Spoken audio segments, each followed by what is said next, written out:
Hello everyone, আসসালামু আলাইকুম। কি অবস্থা সবার, কেমন আছেন? আজকে হচ্ছে আমার রুমমেট নুডলস রান্না করতেছে। একদম ইজি টিক্স ব্যবহার করে কীভাবে নুডলস রান্না করতে হয়।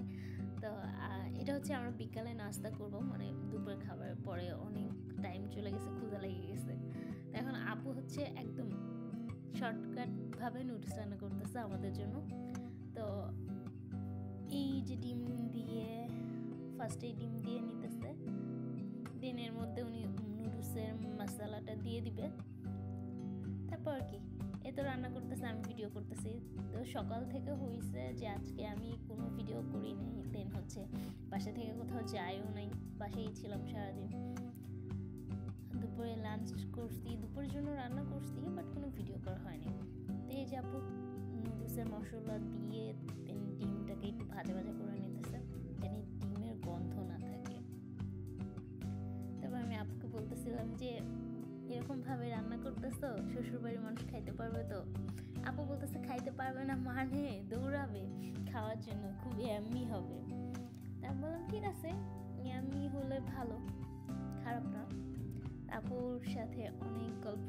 এই যে আপু আমাকে দেখাচ্ছিল, আমি একটু আপুকে দেখাই দিলাম। যাই হোক, তারপরে ফাজলামি করতে করতে আপুর রান্না বান্না শুরু হয়ে গেছে। ব্যাগের মধ্যে রাইখেই নুডলসটাকে ভাঙতেছে। এই যে কাঁচা নুডলস দিয়ে দিল।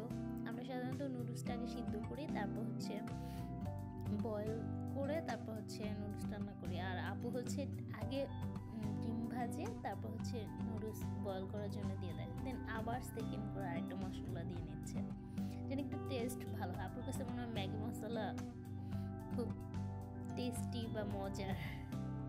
আমার খুব বেশি ম্যাগি মশলা ভালো লাগে না, অনেকের ফেভারিট। তো শেষ প্রায় রান্না, এখন হচ্ছে পানিটাকে শুকায় ফেলবে সে। আমি আসলে দাঁড়ায় শিখতেছিলাম, আমি আসলে এইভাবে রান্না করতে পারি না আপুর মতো। মনে হচ্ছে মজাই হবে। তো এই যে অলমোস্ট প্রায় শেষ।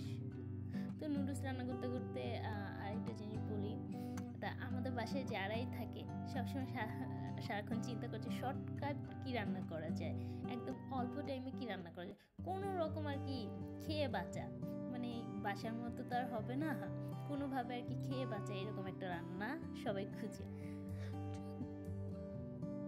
যদিও আমরা প্রফেশনাল শেফ না কেউই বাসায়, তো এর জন্য শর্টকাটভাবে যা রান্না করে খেয়ে থাকা যায়।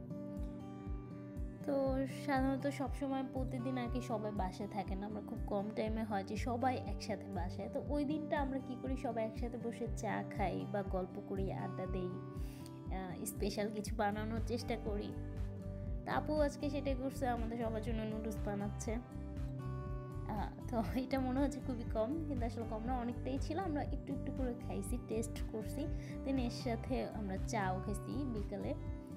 তারপর কি সবাই মিলে অনেক গল্প করলাম, অনেক দিন পর অনেক এনজয়মেন্ট একটা ডে ছিল। থ্যাংক ইউ, সবাই থাকবেন, আল্লাহ হাফেজ।